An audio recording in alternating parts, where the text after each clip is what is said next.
네, 사랑하는 영 가족 여러분, 날씨가 많이 춥습니다. 한 주간 어떻게 지내셨습니까? 오늘도 우리 주님께서 추위 가운데서도 주를 찾는 우리 성도들 한자리에 불러주시고 예배를 통하여서 은혜 내려주시고 우리의 삶을 또한 주 안에서 부유하게 하실 줄로 믿습니다. 우리 모두 한번 자리에서 일어나셔서요, 오늘 예배 자리에 오신 우리 가족들 서로 한번 인사하겠습니다. 우리 한 주간 참 추운데요, 너무 애쓰셨습니다. 한 주간 수고하셨습니다. 예배 잘 드립시다. 우리 한번 인사하겠습니다. 한 주간 수고하셨습니다. 예배 잘 드립시다. 네, 고맙습니다.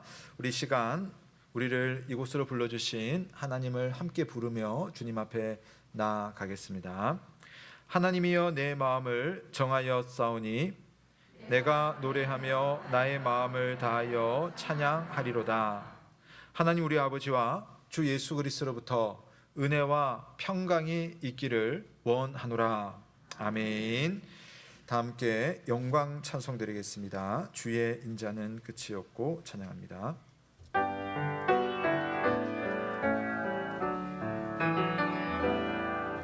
주의 인자는 끝이 없고 그의 자비는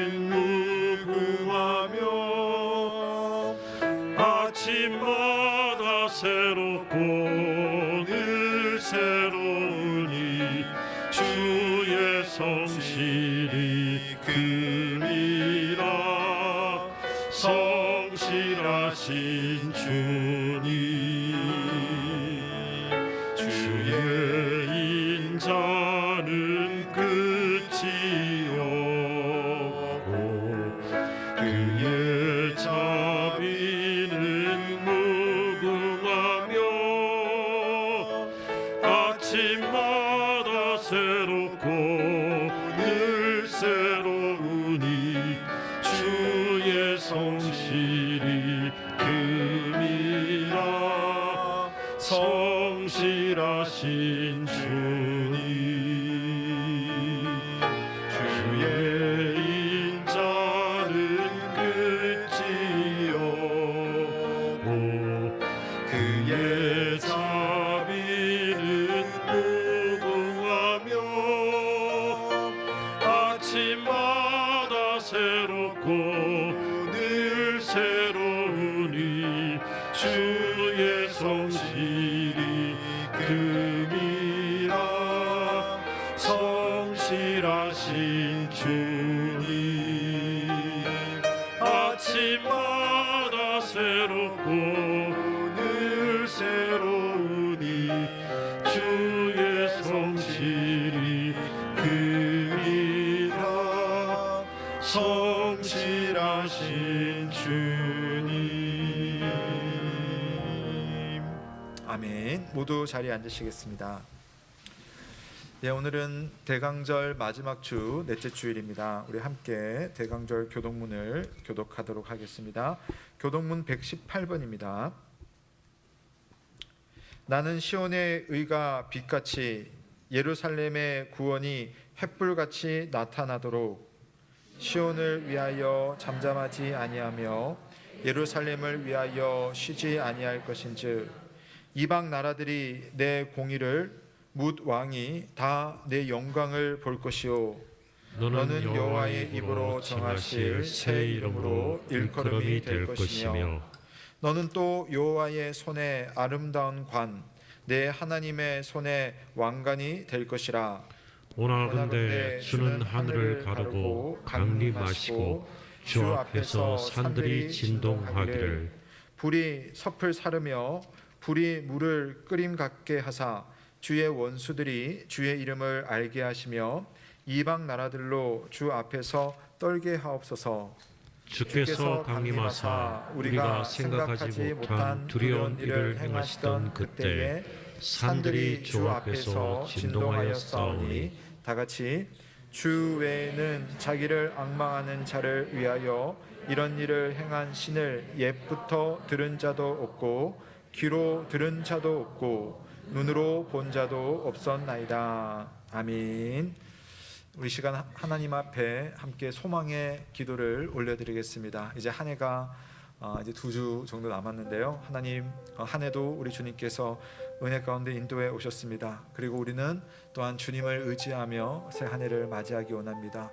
우리 주님께서 우리에게 소망 주시고 또 내 삶의 형편들은 여러 가지 고민도 참 많지만 주님께서 아기 예수의 모습으로 이 땅에 오셔서 우리의 모든 것을 또한 살피시고 이해하신 것처럼 또한 우리의 모든 삶도 또한 살펴주실 하나님이심을 믿습니다. 다시 오실 예수 그리스도 우리가 기다리며 오늘도 주님을 소망합니다. 주님, 내 삶에 오셔서 내 삶의 필요를 채워주시고 나를 주님의 백성답게 잘 살 수 있도록 주께서 도와 주옵소서. 함께 주님 앞에 우리 자신을 의탁드리며 소망의 기도를 올려드리겠습니다.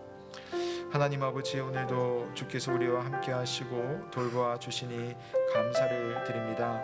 아버지 하나님, 하나님의 은혜 속에 우리를 살게 하여 주시고 하나님의 돌보심으로 새롭게 있게 하시고 또 주님 안에서 믿음과 평강으로 나아갈 수 있도록 주님 인도하여 주시옵소서. 아버지 하나님, 하나님께서 우리를 향하신 참으로 놀랍고 선한 일을 이루어 주실 것을 믿습니다. 내 삶의 필요를 이미 아시고 나의 모든 필요와 좋은 것들을 아시는 주님, 예비하신 주님이심을 내가 믿사오니 그 믿음을 가지고 오늘을 살며 믿음으로 나아가며 주님 앞에 설 수 있는 그런 믿음 가질 수 있도록 주님 인도하여 주시옵소서. 오늘을 주님 앞에 나아가고자 하는 우리 귀한 주의 백성들 아시오니 주님 앞에 서게 하시고 주와 동행하는 참 믿음으로 나아갈 수 있는 우리가 될 수 있도록 주님 인도하여 주시옵소서. 주를 찾는 자마다, 주를 의지하는 자마다, 주를 믿는 자마다 주께서 행하실 놀라운 일들을 신뢰하는 우리가 될 수 있도록 주의 복들을 주시고 우리 모든 예언의 가족들에게 하늘의 풍성한 소망을 주셔서 주 앞에 나아갈 수 있도록 주님 인도하여 주시옵소서. 은혜를 베풀어 주시옵소서.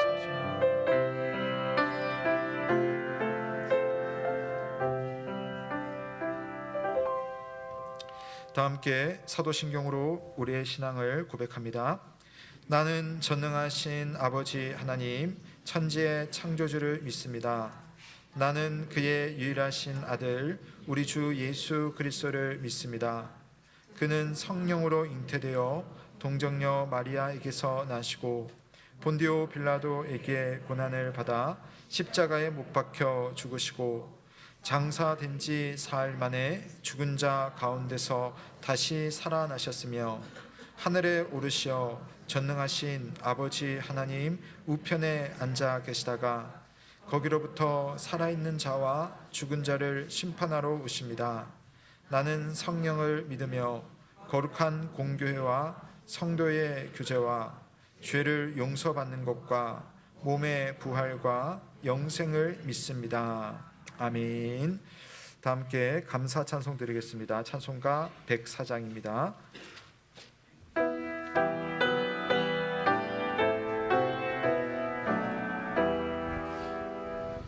모두 서서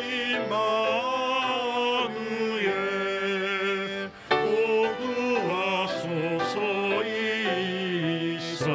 이스라엘 길고로 생활 고달파 메시아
세고 잡혀와 채워주소서.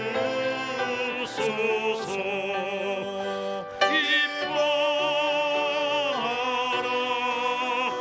이스라엘 너도 시리오 임마누엘. 아멘.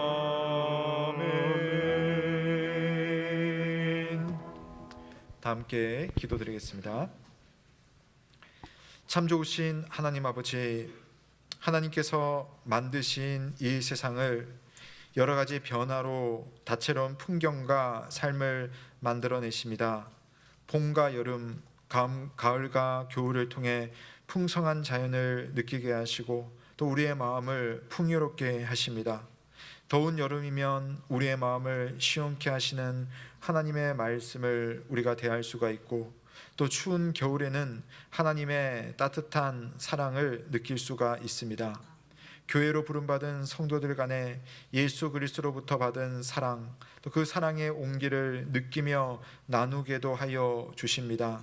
그러므로 주님, 더울 때 짜증나고 추울 때 움츠려 들기보다는 우리 환경의 다양함 속에서 만날 수 있는 하나님의 은혜를 기대하고 소망하는 그러한 믿음을 가질 수 있도록 주께서 인도하여 주시옵소서.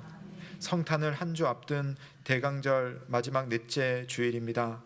연약한 아기의 모습으로 오신 예수님은 우리들의 기쁨과 슬픔, 우리들의 아픔과 편안함을 인간으로서 모두 경험하시고 공감하시는 하나님이십니다. 그런 우리 주님을 생각하며 그 옛날 예수님을 기다렸다가 예수님의 자비를 누렸던 우리 선배들처럼 우리도 다시 오실 예수 그리스도를 이 땅에 살며 소망하며 기다리는 가운데 주께서 베풀어 주시는 각양의 은혜를 마음껏 누릴 수 있는 우리 모두가 될 수 있도록 우리 믿음을 붙잡아 주옵소서. 주님, 우리는 여전히 주님의 은혜와 자비가 필요한 사람들입니다. 우리와 함께하여 주시되 특히 우리 중 특별히 돌봄과 도우심이 필요한 이들을 주께서 기억하여 주옵소서. 육신의 아픔으로 하나님 앞에 고통받고 기도하는 우리 한우들이 있습니다. 또 우리 주님 앞에 평생을 살며 또 노년의 시간을 보내는 교회의 어른들이 있습니다. 또 믿음의 성장이 필요한 교회의 자녀들이 있으며 또 이 추운 날 군대에서 군복무 중인 우리 청년들이 있습니다. 아울러 각자 인생의 기로에서 고민하는 성도들도 있습니다. 주님, 그런 우리 모두에게 오늘도 찾아오셔서 우리의 삶을 모든 형편을 아시는 주님이시오니 우리를 살펴주시길 간절히 바라옵고 소원하옵나이다. 하나님, 전쟁의 소식이 아직도 끝나지 않은 우크라이나에, 자유를 찾아 싸우고 있는 미얀마에, 또 지역과 또 인정 간의 분쟁으로 고통받는 팔레스타인에, 또 여러 가지 삶의 고달픔으로 눈물 짓고 있을 우리 북녘 땅의 동포들에게 예수 그리스도의 사랑과 평화가 내리길 간절히 바랍니다. 성탄의 그 기쁨과 하나님의 자비와 은혜가 이 땅 가운데 온 사람들에게 임하기를 바라고, 또 우리 모든 주의 백성들이 주님께 더 가까이 나아갈 수 있도록 인도하여 주시옵소서. 이 시간 우리의 예배를 받으시는 주님, 우리의 기도와 우리의 봉헌과 우리의 간구를 들어주시고 우리 찬양대의 찬양을 통하여 영광을 받아주시고 하나님의 말씀과 하나님의 복을 우리 가운데 내려주셔서 하나님 안에서 풍성하고 또 복되며 또한 새 힘을 얻을 수 있는 그런 예배의 시간이 될 수 있기를 간절히 바라오며 살아계신 우리 구주 예수 그리스도의 이름으로 기도드립니다. 아멘.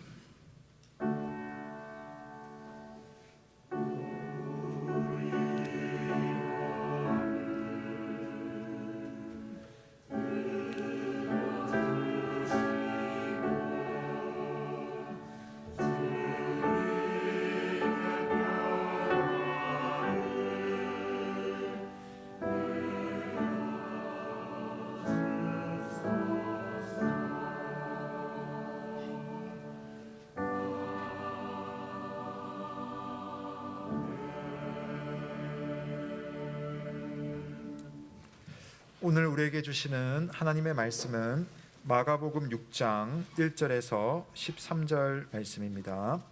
신약성경 61면 마가복음 6장 1절에서 13절 말씀을 봉독하겠습니다. 예수께서 거기를 떠나사 고향으로 가시니 제자들도 따르느니라. 안식일이 되어 회당에서 가르치시니 많은 사람이 듣고 놀라 이르되 이 사람이 어디서 이런 것을 얻었느냐. 이 사람이 받은 지혜와 그 손으로 이루어지는 이런 권능이 어찌 됨이냐. 이 사람이 마리아의 아들 목수가 아니냐. 야고보와 요셉과 유다와 시몬의 형제가 아니냐. 그 누이들이 우리와 함께 여기 있지 아니하냐 하고 예수를 배척한지라. 예수께서 그들에게 이르시되 선지자가 자기 고향과 자기 친척과 자기 집 외에서는 존경을 받지 못함이 없느니라 하시며, 거기서는 아무 권능도 행하실 수 없어 다만 소수의 병자에게 안수하여 고치실 뿐이었고 그들이 믿지 않음을 이상히 여기셨더라. 이에 모든 촌에 두루다니시며 가르치시더라. 12 제자를 부르사 둘씩 보내시며 더러운 귀신을 제어하는 권능을 주시고 명하시되 여행을 위하여 지팡이 외에는 양식이나 배낭이나 전대의 돈이나 아무것도 가지지 말며 신만 신고 두보롯도 입지 말라 하시고, 또 이르시되 어디서든지 누구의 집에 들어가거든 그곳을 떠나기까지 거기 유하라.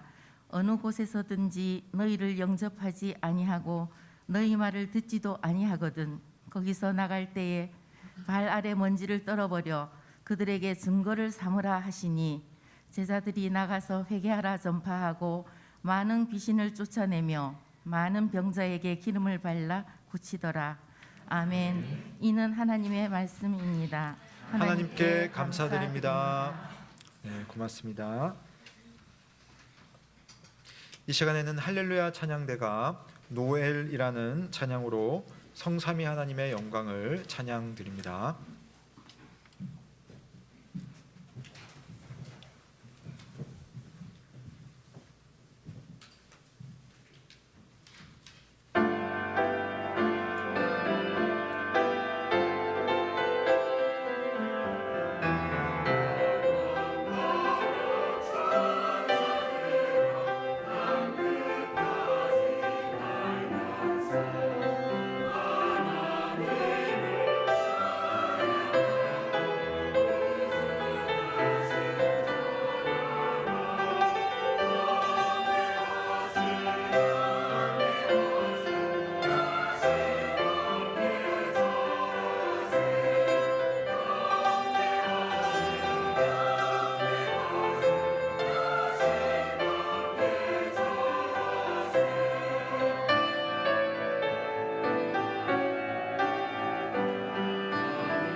아멘. 감사합니다. 참 좋으신 우리 주님의 은혜와 평강이 오늘도 주의 속에 주님 앞에 나온 모든 교우들과 함께하길 주의 이름으로 축원합니다. 아멘. 지난 12월 7일이었죠. 벤투 감독과 함께 카타르 월드컵 16강에 진출했던 우리 대한민국 선수들은 큰 환영을 받으면서 입국을 했습니다. 우리 태국 전사들의 활약에 축구를 잘 모르는 저 같은 사람들도요, 참 함께 기뻐했고 또 고마운 마음이 있었습니다. 그들의 수고와 그들의 성과는 칭찬받을 만했었죠. 각자의 집으로 또 구단으로 돌아가는 우리 선수들의 마음이 얼마나 뿌듯하고 또 얼마나 행복했을까의 상상을 해볼 수가 있습니다. 자, 근데 오늘 말씀과 이게 무슨 상관이 있느냐? 자, 오늘 말씀에도요, 한 팀이 나와요. 축구팀은 아니지만 예수 그리스도가 감독인 그 당신의 12명의 제자 팀이 나옵니다. 아마 더 숫자가 많을 수도 있겠고요. 그런데 우리 대한민국 태국 전사들의 금이 환영의 그 분위기와는 약간의 좀 다른 점은 분명히 있습니다. 앞서 가버나움에서 많은 사람들을 감동하게 할 만한 놀라운 일을 하고서 예수님은 이제 제자들을 데리고 자기 고향으로 갔습니다. 여기서 말하는 고향이란 예수님께서 태어나신 곳을 말하는 것이 아니라 예수님의 유년과 또 청년 시절을 보냈던 나사렛이라고 하는 지역을 말합니다. 그래서 이 갈릴리에 있는 이 나사렛이라고 하는 이 예수님이 살았던 그 지역으로 두 번째 돌아갑니다. 한번 나오셔서 이제 한참 다니시다가 한번 그쪽으로 가신 적이 있고요. 다시 오늘 말씀에서 돌아가는 그 순간은 두 번째로 고향에 가시는 장면인데요. 이 갈릴리 지역에서 예수님은 사실은 이미 꽤나 유명 인사가 되셨어요.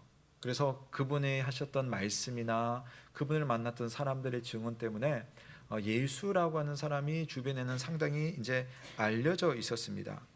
그러니까 고향에도 당연히 사람들이 많이 알았겠죠. 그래서였는지 모르겠지만 기본적으로 환대의 정신을 가지고 있는 유대인들은 고향으로 돌아온 예수님과 또 예수님의 제자들을 따뜻하게 맞이했습니다. 처음에는. 그리고 안식일이 되었을 때는 회당에 이분을 초청을 해가지고 우리가 말씀을 듣자라고 해서 말씀도 들었습니다. 자, 그런데 문제는 그 다음이죠. 자, 그 이야기가 오늘 우리가 읽어본 내용입니다.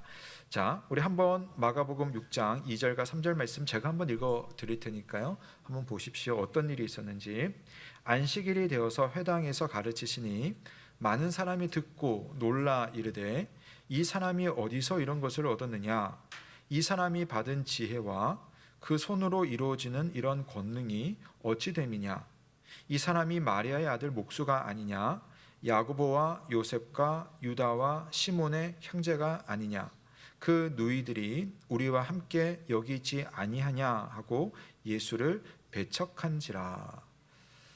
말로만 들었던 예수님의 가르침을 현장에서 직접 들었던 사람들의 첫 반응이 무엇이었습니까? 놀라움이었어요. 깜짝 놀랐어요. 아마 그 자리에는요, 예수님이 어릴 때 봤던 어른도 있을 거예요. 그렇죠? 예수님이 거기서 자랐으니까. 또는 예수님과 함께 술래잡기 하면서 함께 뛰어놀았던 동무들도 아마 회당이라고 하는 것은 유대인들이 어쨌든 다 모이는 곳이기 때문에 여러 회당들이 있지만 그 회당에도 아마 예수님을 실제로 아는 사람들이 있었을 겁니다. 그런데 그들이 알기로는 이 예수는 그런 배움이 없었는데, 그런 능력을 가질 만한 이유가 없었는데, 아니 어떻게 해서 저런 지혜와 저런 권능을 얻은 것일까? 깜짝 놀란 겁니다.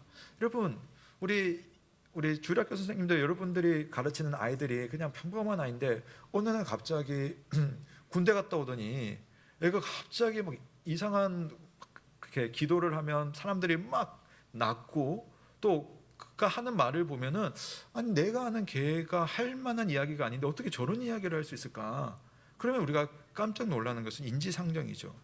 그런데 평범한 예수님의 그 얼굴을 유심히 지켜보던 사람 중에 이제 몇몇이 다시 이렇게 말하기 시작합니다. 아무리 그래도 저 사람은 마리아의 아들 목수잖아. 마리아의 아들 목수잖아. 아버지 요셉이 이미 돌아가신 터였기 때문에 예수님을 마리아의 아들이라고 말할 수도 있겠죠. 근데 유대인들은 근데 이런 습관이 있어요. 어떤 사람을 딱 이야기할 때 저 사람은 누구의 아들 누구다. 그때 그 누구는 아버지 이름을 주로 말해요. 아버지가 계시든 안 계시든. 그래서 야곱의 아들 요셉 뭐 이런 식으로. 그러니까 예수님을 말할 때도 사실은 요셉의 아들 그 예수라고 말하는 게 맞겠죠.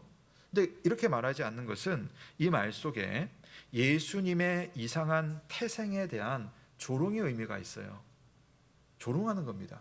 그러니까 우리는 이미 예수님이 어떤 분인지를 알기 때문에 예수님은 육신의 아버지 그 요셉으로부터 육신적으로 태어난 것이 아니라 성령에 의해서 어머니에게 임신되어서 태어난 그런 하나님의 독생자시다라는 것을 알지만 이 시대의 이 사람들은 그렇게 받아들이지를 않은 겁니다. 이상한 방식으로 태어난 이상한 아이다. 그러니까 일종의 뭐 사생아라고 할까요? 뭐 그런 식으로 외부의 아들로 이렇게 여기는 겁니다. 그러니까 조롱이죠. 그리고 목수잖아라고 하는 그 말이 뭐겠습니까?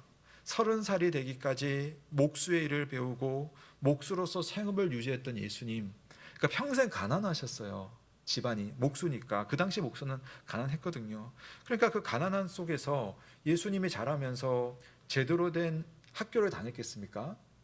뭐 그 당시 좀 부유한 사람들은 가정교사를 불러가지고 이렇게 배움을 하고 또 돈을 내고 학교를 다니고 뭐 그런 것이 있었다라고 하지만 예수님은 뭐 기본적인 것은 모르겠지만 그러나 남들이 볼 때 기본적으로 목수의 가정에서 배울 수 있는 그 환경 그 이상 그 이하도 아닌 겁니다.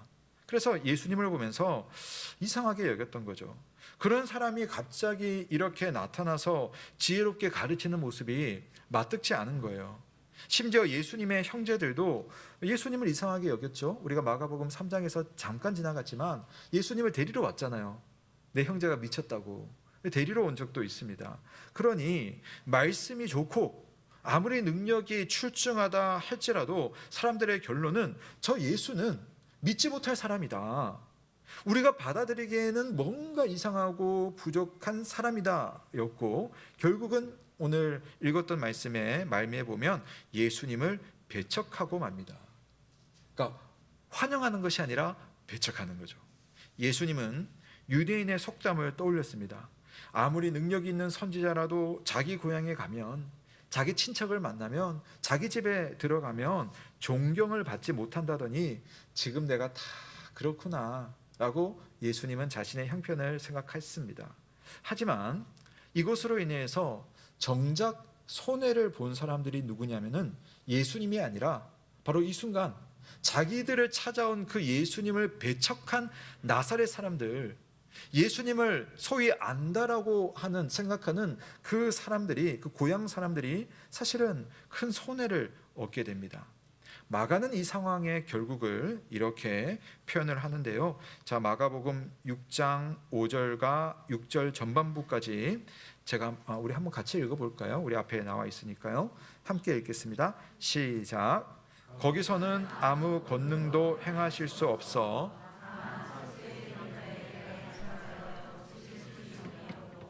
그들이 믿지 않음을 이상히 여기셨더라. 아멘. 여기까지요. 자, 거기서는 아무 권능도 행하실 수가 없어서 그냥 소수의 병자들은 고쳐주셨지만 그 외에 다른 곳에서 했던 큰 일을 행하지 않으셨어요. 그리고 예수님의 마음속에 아니 왜 나를 이렇게 대할 수밖에 없는가 라고 하는 점에 대해서 믿지 않음에 대해서 상당히 이상하게 여겼습니다. 왜 이렇게 되었을까? 예수님께서 일부러 나사렛에 오셨고 또 이 사람들을 일부러 만나려고 오셨건만 예수님께서 내리시는 하나님의 은혜를 사람들은 자기도 모르게 다 마다하고 말았습니다. 저는 이 사람들의 상황을 오늘 설교의 제목에서 이렇게 한번 표현을 해보았는데요. 이건 등잔 밑의 믿음이다 라고 한번 제 나름대로 상상력을 발휘해봤습니다. 이 본문을 읽을 때마다 제가 드는 생각이에요. 등잔 밑의 믿음이다. 예수님께서 자기 형편에 대해서 유대인의 속담을 말씀하신 것처럼 저는 이 나사렛 사람들의 형편에 대해서 우리 속담 하나를 떠올립니다. 뭐겠어요? 등잔 밑이 어둡다. 여러분 잘 아시네요. 등잔 밑이 어둡다라는 생각이 듭니다. 가까운 곳에서 생긴 일을 도리어 잘 모른다. 내 옆에 있는 사람들의 사람이 어떤 사람인지 내가 모르고 있었다라고 할 때 등잔 밑이 어둡다. 이런 표현을 쓰지 않습니까? 고정관념이 있다는 겁니다. 나는 그 사람을 알고 있다. 이 고정관념이 하나님 아버지의 일을 하려고 자기들 앞에 딱 나타나신 그 예수님을 오해하게 만들고 그분의 말씀과 그분의 기적에 대해서 오히려 벽이 되어서 알아보지 못하게 만들었습니다.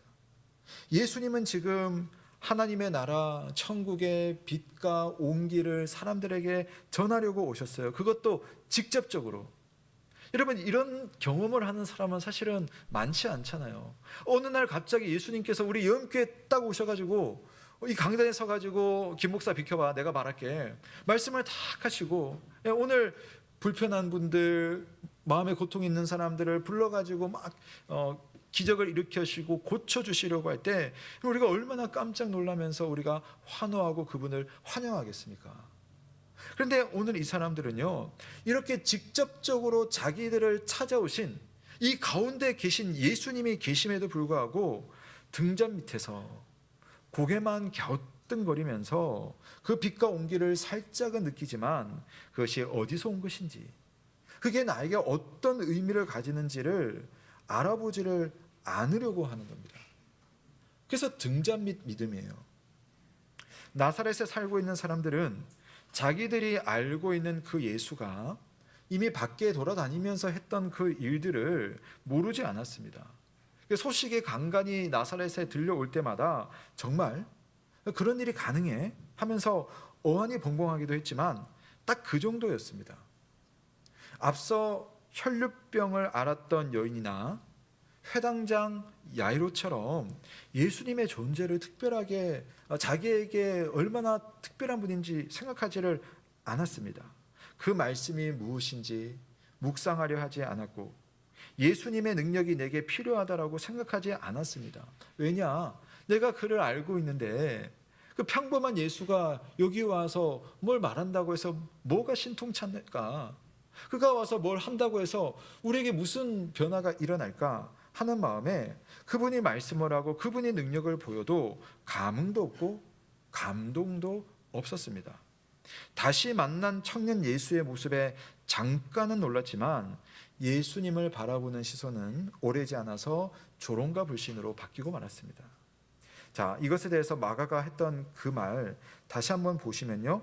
자, 6장 5절 말씀에 보시면 거기서는 아무 권능도 행하실 수 없어 다만 소수의 병자에게 안수하여 고치실 뿐이었고 라고 되어 있습니다. 소수의 병자들이 예수님 때문에 고침을 받기는 했지만 예수님께서는 전반적으로 당신의 능력과 당신의 권세를 사람들에게 행하지를 않았어요. 자, 그런데 여러분, 마가가 어떻게 표현했는지 보세요. 마가는 예수님께서 거기서는 아무 권능도 행하실 수가 없었다라고 표현했어요. 없었다. 행하실 수가 없었다. 자, 이 표현을 여러분 오해하지 마시고 한번 들어보십시오. 자, 이것은요, 예수님께서 할 수 없었다는 말이 아니에요. 예수님이 어떤 능력이 부족해가지고 누군가를 고쳐주고 싶었는데 예수님의 능력이 없어가지고 이게 좀 달려가지고 그게 하지 못했다. 그런 의미가 아니라는 겁니다. 자, 이 똑같은 장면을 마태는 자기 마태복음에서 이렇게 표현을 했거든요. 한번 같이 읽어보실게요. 13장 58절입니다. 시작. 그들이 믿지 않음으로 말미암아 아멘. 자, 마가복음과 한번 비교를 해보세요. 마가복음에서는 행하실 수가 없었다라고 되어 있었죠. 근데 마태복음은요, 예수님이 할 수 없었다고 말하는 게 아니에요. 그 사람들이 믿지 않음을 보시고 거기서는 많은 능력을 행하지 아니하셨다, 이렇게 말합니다. 그러니까 주님이 하실 수 없어서 못한 것이 아니라 하실 수 있는 능력이 있음에도 불구하고 행하지 않으셨다는 겁니다. 즉 의도적이었다는 거죠. 자, 예수님의 말씀과 기적에는요, 각각의 의미와 각각의 의도가 있습니다. 하나님의 백성으로서 우리가 하나님을 만나고 새로운 삶의 변화를 가져오는 것은 주님의 뜻이고, 그 뜻 안에서 여러분에게 하나님께서 다가오시고 말씀하시고 어떤 기적과 능력을 행하시는 겁니다. 그러니까 여러분, 야이로가 자기 딸 때문에 예수님을 찾아오셨을 때에 예수님은 의도적으로 당장 고치지 않으셨잖아요. 오히려 야이로 입장에서는 이제 다 끝났다라고 싶은 그때, 딸이 그냥 죽어버린 그때가 되었을 때 예수님께서는 그 아이를 살려줌으로써 자기가 누구인지를 보여주는 겁니다.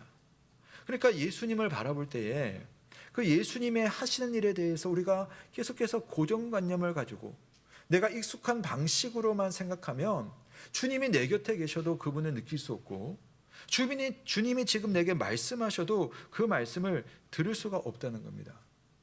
여러분, 이것을 오늘 우리에게 뭐라고 적용을 해볼 수 있겠습니까? 우리라면 아마 예수님이 이 땅에 딱 우리 예원교회에 딱 오시면 우리는 딱 알아보고 환호하시고 환영을 하시겠죠. 근데 여러분, 오늘날 주님께서 여러분을 어떻게 찾아오시는지 여러분 아십니까?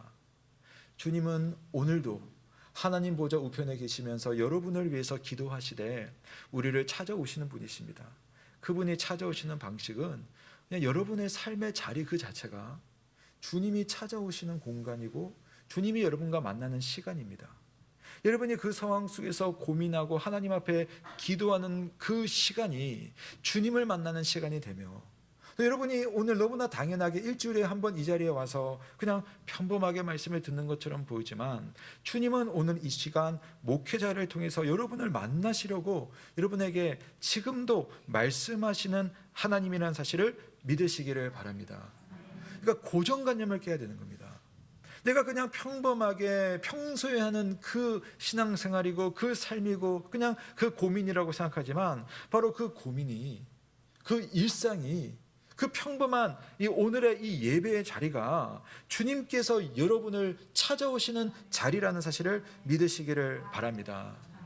사랑하는 여러분, 주님의 말씀이 필요 없는 사람이 있겠습니까?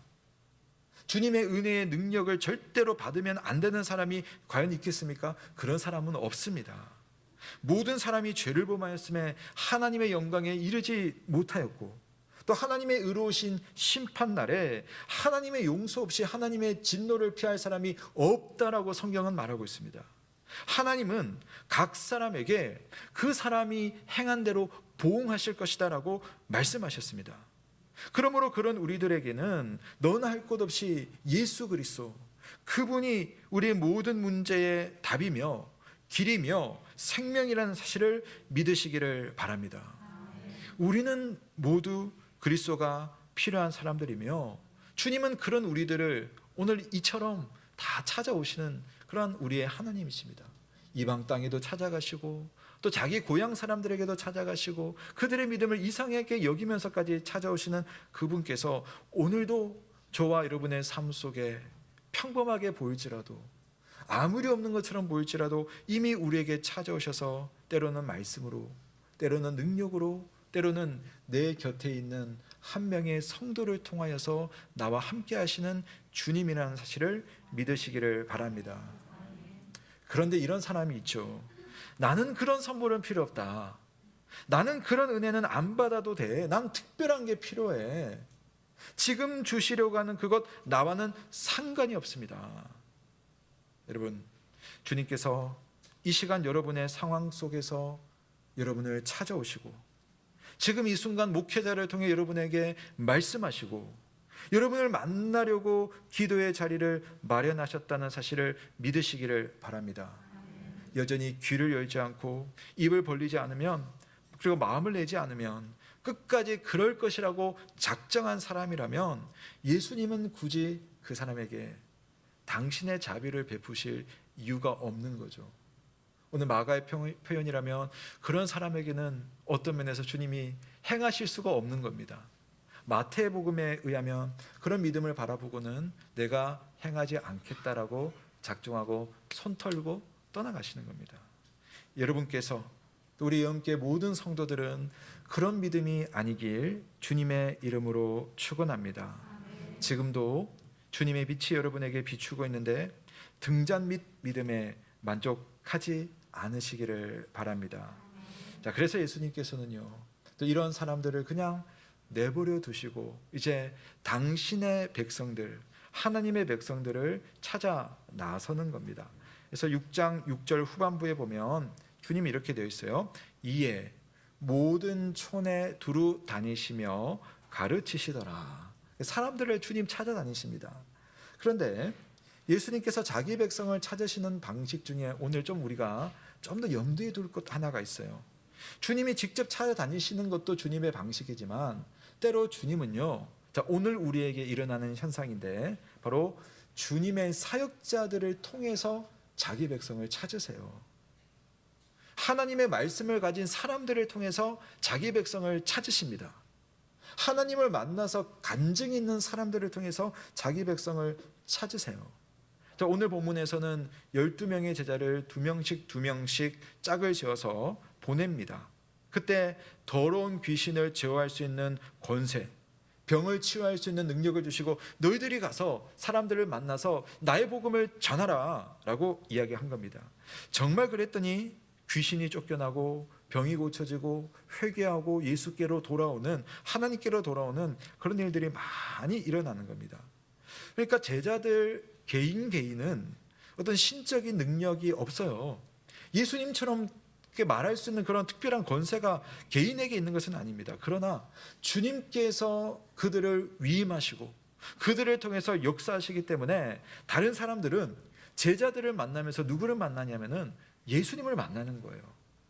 이 제자들은 자기들끼리만 가지만 사람들을 만날 때 자기들만 이 사람을 만나는 것이 아니라 자기들을 통해 예수님이 그 사람을 만날 수 있도록 도와주는 겁니다.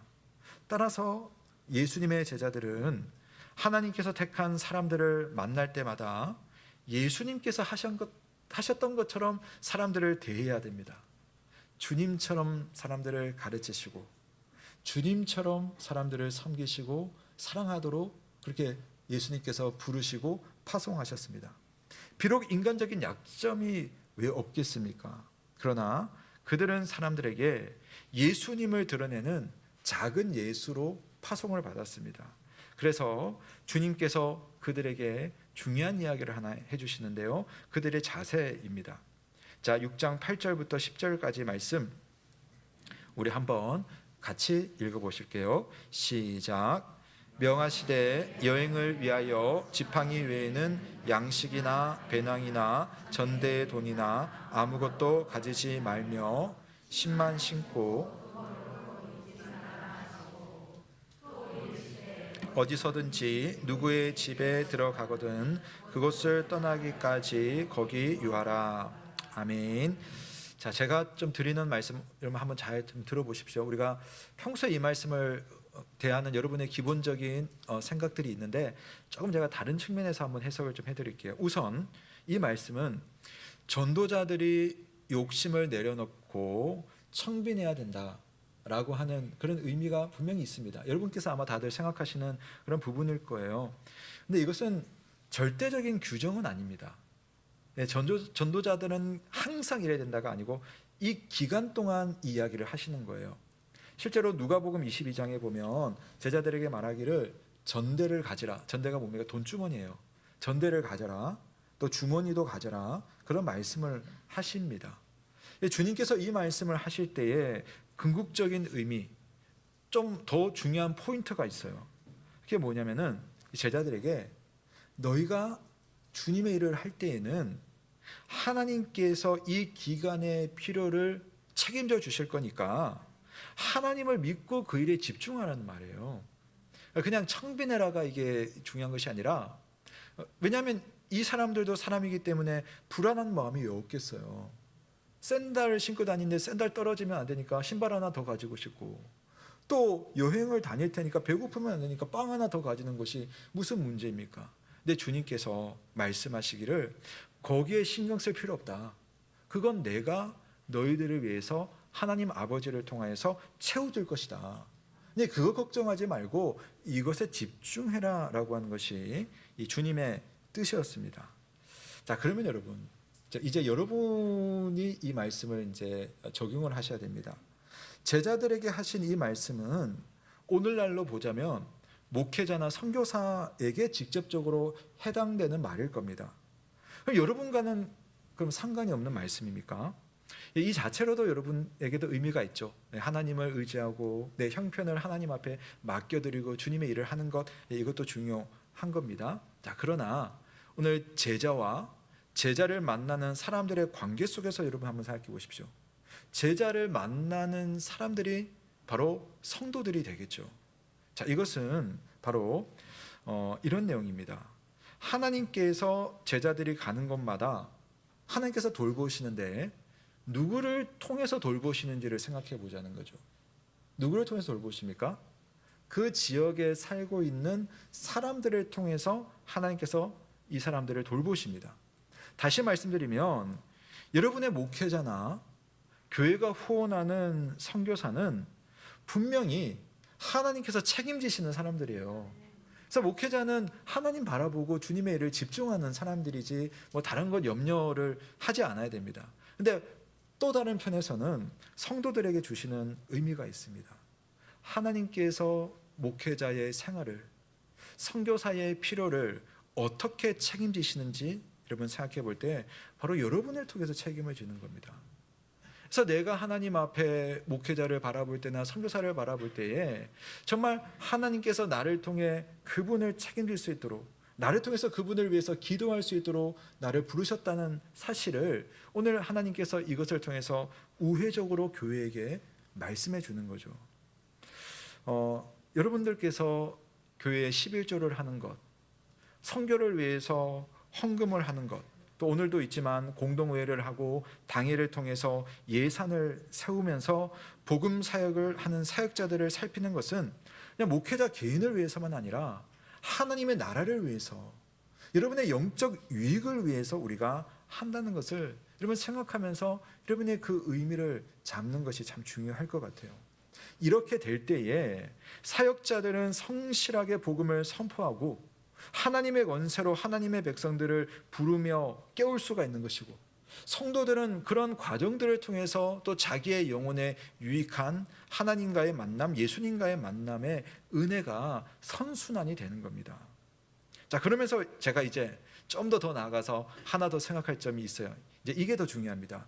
자, 6장 11절 말씀인데요. 제가 한번 읽어 드릴게요. 자, 제자들에게 하는 말입니다. 어느 곳에든지 너희를 영접하지 아니하고 너희 말을 듣지도 아니하거든 거기서 나갈 때에 발 아래 먼지를 떨어버려 그들에게 증거를 삼으라. 그런 말씀을 하십니다. 목회자나 선교사가 적어도 정상적인 사역을 하고 있다면, 부족하지만 정상적인 사역을 하고 있다면 이들을 통해 받는 하나님의 말씀을 소중하게 여기고 그 말씀의 통로인 사역자들을 귀하게 여기는 마음이 중요합니다. 예수님의 제자들에게 말씀하시기를 어느 곳에든지 너희를 영접하지 아니하고 너희 말을 듣지 아니하거든 거기서 나갈 때 발 아래 먼지를 떨어버려서 증거를 삼으라 라고 하셨습니다. 여러분, 제가 뭐 아시겠지만 목회자의 권위를 막 세우는 그런 목회자는 아니잖아요. 이 본문이 어떤 격권주의라든지 성직자 우월의식을 강조하는 그런 말씀으로 적용하자는 것 절대로 아닙니다. 예수님께서 이렇게 말씀하신 것은, 자, 왜 이들을 영접해야 되느냐? 예수님께서 제자들에게 권세를 위임하셨기 때문입니다. 이들을 통해서 말씀하신 것은 바로 내가 이들을 통하여서 너희들을 만나겠다라고 하였기 때문에 적어도 이들이 제대로 사역하고 있다면 사람들은 예수님을 만나는 효과가 있습니다. 그래서 반대로 그런 이들을 영접하지 않고 선포한 말에 귀를 기울이지 않거나 또 인간적인 순종이 아니라 영적으로 주님의 말씀 앞에 순종하지 않는다면 그건 주님의 말씀에 대한 불순종이기 때문에 그 책임은 이제 사역자에게 있는 것이 아니라 영접하지 않고 듣지 않은 사람들에게 있습니다. 그래서 제자들은 신발의 먼지를 털어내면서 나는 할 일을 다 했으니 책임은 당신에게 있습니다.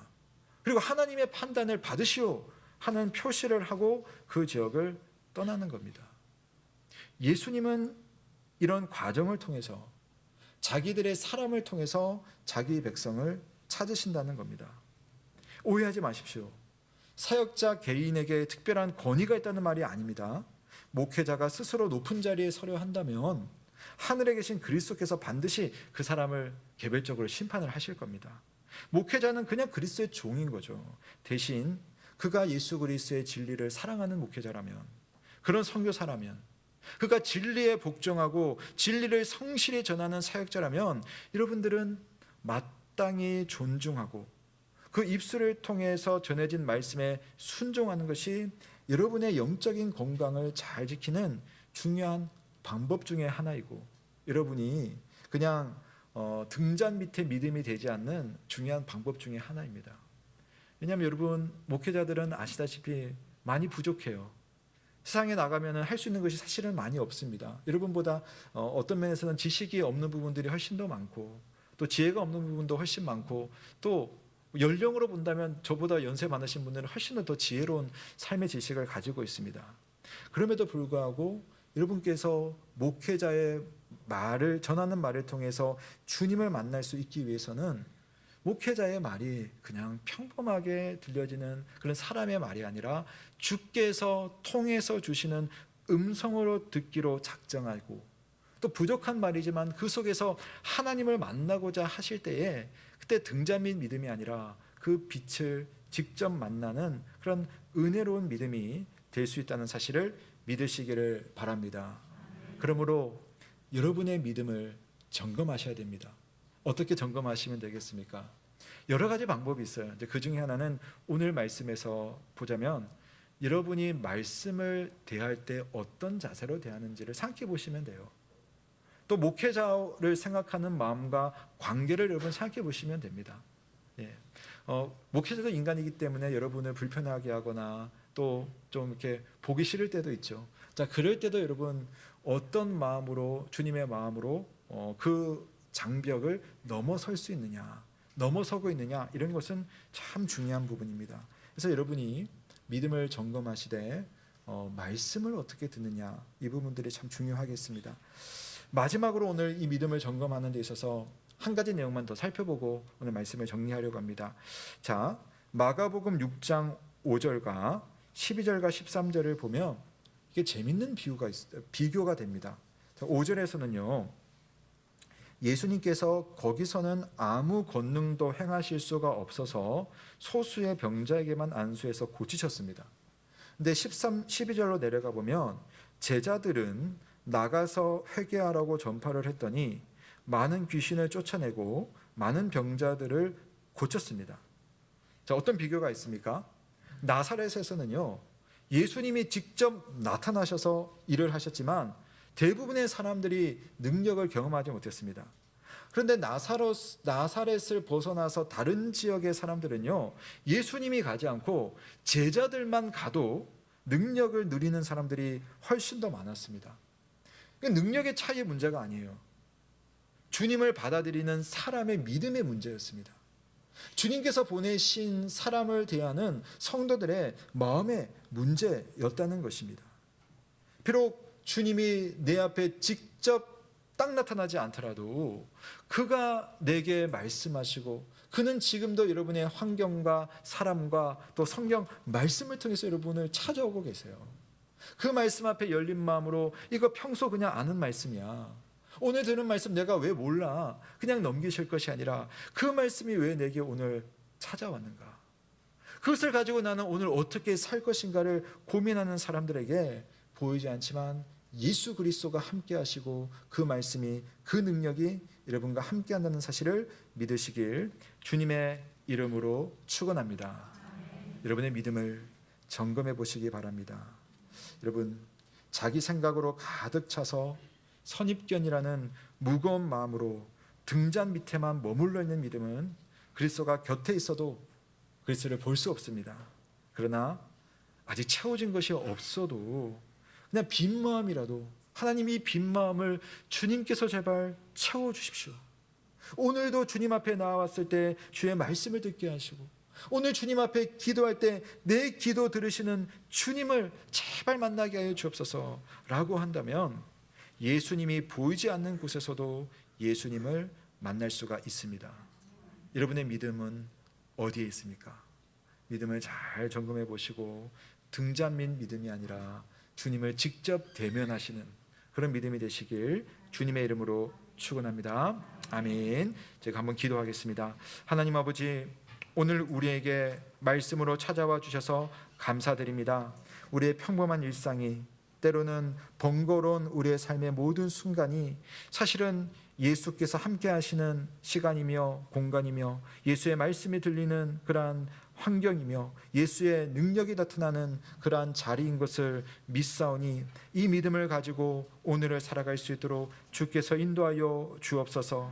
내게 붙여주신 우리 믿음의 동료들, 또 나를 위해 주신 주의 말씀의 대언자인 목회자들, 또 선교사들을 생각하며 그들과 함께 살아가며 그들의 말씀을 통하여서 주님을 만날 수 있도록, 또 주님 앞에 순종할 수 있도록 우리 모든 성도들의 믿음을 더하고 또 좋은 믿음으로 만들어 주시길 간절히 바라옵고 소원하옵나이다. 아울러 그 말씀의 통로인 목회자들은 늘 하나님 앞에 진실되고 겸손하고 또한 낮고 엎드린 자세로 성도들을 섬기는 자리에 늘 머물러 있을 수 있도록 주께서 목회자들의 사역 위에도 은혜를 베풀어 주옵소서. 이 모든 것 주님께 감사를 드리며 살아계신 우리 구주 예수 그리스도의 이름으로 기도드립니다. 아멘. 주신 말씀 감사드리며 찬송가 542장 1절 2절과 4절을 찬송드리겠습니다.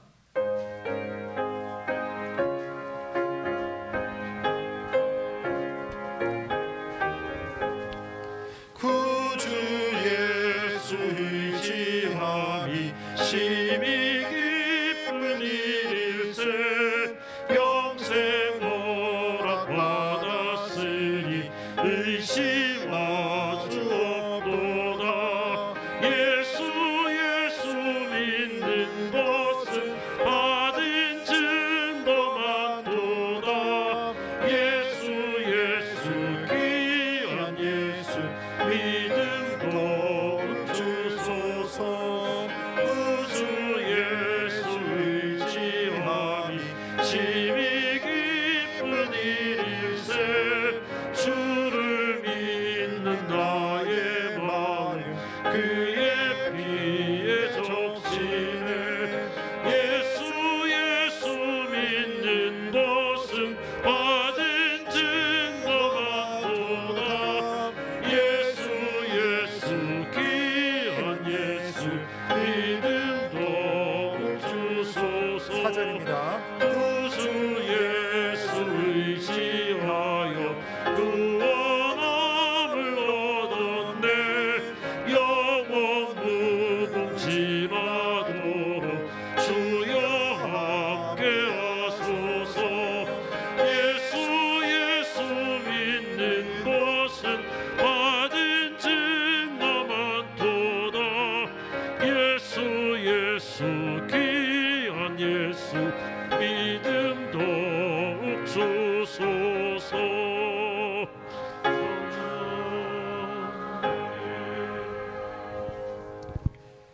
네, 교회 소식 몇 가지 전해드리겠습니다. 오늘은 대강절 마지막 주일이고요. 다음 주 주일이 성탄절입니다. 우리 연약한 모습으로 오셨지만 우리의 삶을 모두 이해하시는 주님 우리 맞이하고 또 기뻐하는 한 주가 되셨으면 좋겠습니다. 네, 다음 주 주일을 안내드리겠습니다. 다음 주는 성탄절이어서 성탄절 감사 예배와 또 교육기간 수료식을 함께 드리겠습니다. 우리가 평소에는 이제 평일에 보통 성탄절이 많았기 때문에 평일에 우리 온 가족이 함께 모여서 예배를 드렸는데 이게 이제 주일이다 보니까 주일 예배를 생각하고 또 우리 교육기관은 각각 또 수료식도 있고 또 오후 준비를 하는 게 있어가지고요 온 가족으로 모이지 않겠고요 1부, 2부 우리 원래 하듯이 다음 주에는 그렇게 예배를 드리겠습니다. 그리고 오후 예배 시간에는요, 우리 교육기관 자녀들이 성탄절 축하 행사로 발표회를 준비를 하고 있습니다. 뭐 코로나 때문에 만나는 것이 쉽지 않은 그런 환경이지만 우리 아이들이 또 정성껏 준비하고 있으니까요. 우리 성도님들이 또 많이 참여하셔서 또 많이 격려해 주시고 아이들에게 힘을 주시면 감사하겠습니다. 모임 소식입니다. 네, 오늘 새가족반 모임은요, 공동의회로 인해서 우리가 다음 주로 연기하도록 하겠습니다. 그리고 오후 예배, 지금 2부 예배 직후에는 공동의회를 바로 이 자리에서 하겠습니다. 우리 결산과 예산에 관련해서 우리 등록하신 우리 무흠한 세례 교인들 모여서 공동회를 진행하도록 하겠습니다. 네, 여러분 세례 교인들은 꼭 참여를 부탁드리겠습니다. 여전도의 안수 집사의 원례가 공동의회 직후에 바로 본당과 유아실에 있겠습니다. 교우 소식입니다. 우리 신태용 집사님, 우리 장모님 하나님의 부름을 받으시고요. 지난 화요일, 목요일까지 장례를 은혜 가운데 잘 치렀습니다. 하나님의 위로가 가족들에게 있기를 기도해 주시길 부탁드리겠습니다. 예, 그리고 좋은 소식인데요. 우리 김용구 장로님께서 우리 내년 한 해 우리 노회를 섬기게 되셨습니다. 우리 경기 서부 노회 장로회가 우리 교회를 살피고 또 여러 부분들을 살필 텐데요. 그 장로회를 섬기는 수석 부회장으로 선출이 되셨습니다. 위에서 많이 기도해 주시고 또 격려해 주시면 감사하겠습니다. 예, 나머지 내용은 여러분 주보를 참조하시면 되겠고요. 예, 오늘 점심 식사는 이종식 장로님과 김미수 권사님 과정에서 준비를 하셨습니다. 그리고 지금 여자 화장실은 지금 순간 온수기가 설치되어 있어요. 이제 아마 주중에 남자 화장실도 설치를 할 텐데 이게 온수기가 그 상하로 움직이지 않고요, 좌우로 움직이셔야 돼요. 좌우로 움직이셔야 되고 그 따뜻한 물은 왼쪽입니다. 살짝 틀어놓고 조금만 있으면 온수가 나와요. 근데 확 틀면 안 나오는 것 같아요. 조금 해서 좀 부족하지만 사용하시면 좋겠고요. 우리 김대중 장로님과 김홍창 집사님께서 어제 오셔가지고 힘들게 설치를 해주셨습니다. 너무 감사드립니다. 예, 우리 모두 자리에서 일어나시겠습니다. 한 주간도 주님의 은혜 가운데서 믿음으로 잘 사시고 우리 성탄의 기쁨을 맞이하는 주일을 우리 모두가 함께 누리기를 또 축복하며 다음 주에 뵙도록 하겠습니다. 예, 오늘은 마침 찬송을 하지 않겠고요. 제가 파송의 말씀과 강복 선언으로 예배를 마치겠습니다. 사랑하는 성도 여러분, 평강 중의 세상으로 나아가십시오. 마음을 다하고 목숨을 다하고 뜻을 다하여 하나님을 사랑하고 우리의 이웃을 내 몸과 같이 사랑하시길 바랍니다. 우리 주 예수 그리스도의 크신 은혜와 하나님 아버지의 사랑과 성령의 교통하심이 너희 무리와 함께 있을지어다. 아멘.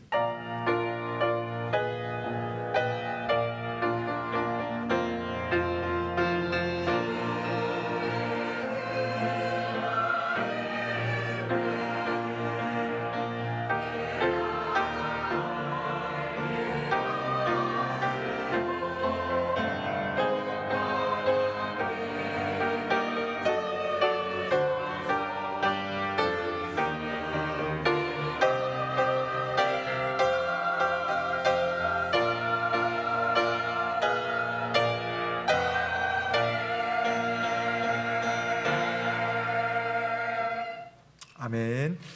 지금부터 3분 후에 공동회를 하겠고요. 예, 너무